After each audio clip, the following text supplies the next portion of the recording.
জামালপুর সদর উপজেলার বিস্তীর্ণ এলাকা জুড়ে চাষ হয়েছে আমন ধান। তবে ধান গাছের সবুজ পাতা ক্রমশ রং হারিয়ে পরিণত হচ্ছে ফ্যাকাশে ও শুকনো পাতায়।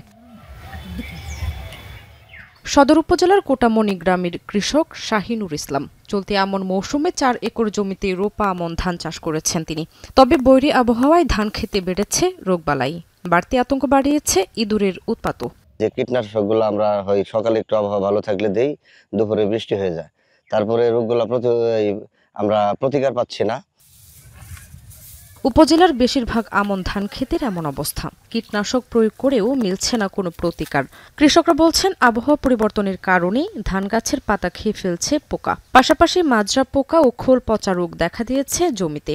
একদিকে কীটনাশকের অতিরিক্ত দাম, অন্যদিকে ধানের ফলন বিপর্যয়ের দুশ্চিন্তায় কৃষকরা।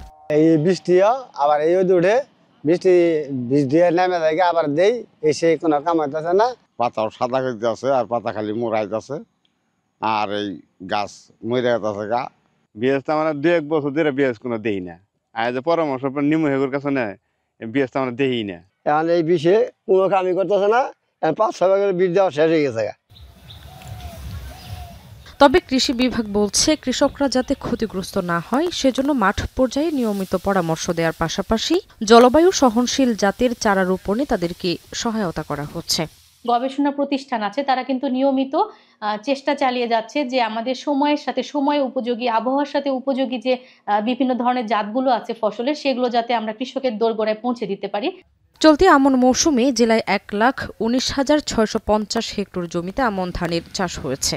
গেল বছর চাষ হয়েছিল 1,14,060 হেক্টর জমিতে। এখন জামালপুর।